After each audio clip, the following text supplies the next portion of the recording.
And welcome everybody to FanStream Sports, powered by DSP Media.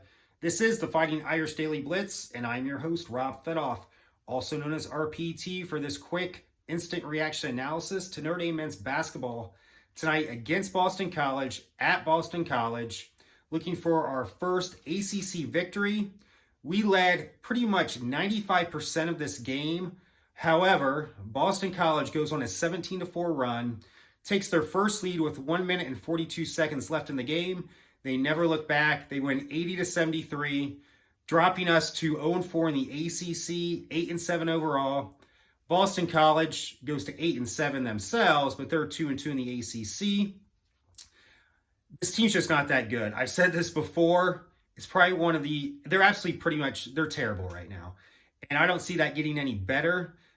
Venell and Lubin went down with a twisted ankle tonight. So they bring in Matt Zona, who hasn't played pretty much the whole year. He's a junior. He looks lost out there, which is pretty concerning. He's a junior, and there's just no development. And that goes back to coaching and the development of this program right now. I will say, though, these kids work hard. They're great kids. They're never going to give up. But you can have all that and still a terrible team. And that's what we have right now, a terrible team. This is probably the most terrible team I've seen since the John McLeod days.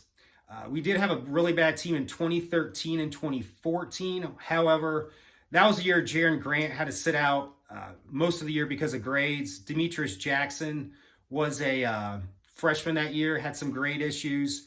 And they just couldn't gel at that time. However, that team came back the next year, and that was probably the best Notre Dame team I've ever seen before. And they went to the Elite Eight and lost to Kentucky that year.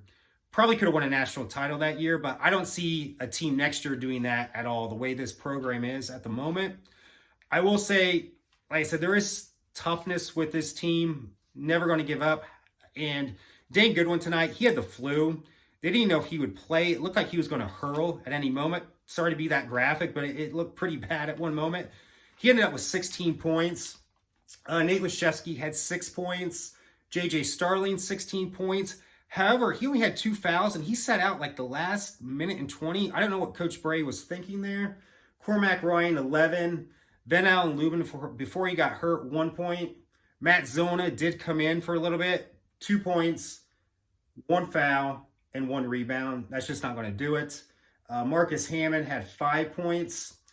Next action for Notre Dame is this Saturday at 11:30 Eastern Standard Time. Kind of a weird time right there. But anyway, it's on ESPN2. We'll see what happens, but I got to think we're going to be dropping to 500 at 8-8. At this point right now, Louisville's the worst team in the ACC. They're also 0-4 in the ACC, 2-13 overall. I don't even see us beating Louisville at this point because, yes, they have an awful record and they're a pretty bad basketball team.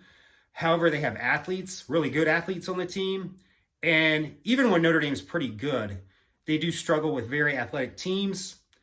I really don't see us winning a game in the ACC right now. They probably will, but the way they're currently playing and their confidence level now, I just don't see it. And I hate to be really negative right now, but this team is just terrible right now. I can't say it enough.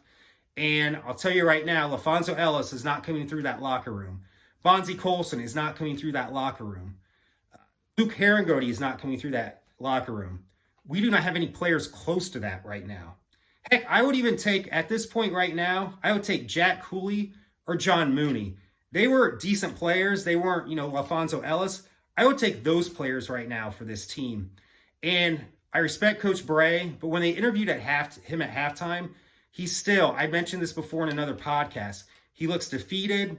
He even said, if we can't score 80, we're probably not winning this game. He doesn't look confident at all. He was always that jovial, confident guy, very enthusiastic. He's lost that. And maybe he knows, too, it's time to hang him up. Go into TV. He'd be great in that. I've always said that. And let's just get some new energy within this program because it's pretty bad. I can't say it enough. As Charles Barkley would say, it's terrible. Absolutely terrible right now. So signing off right now. Thank you so much for joining me. And as always, go Irish.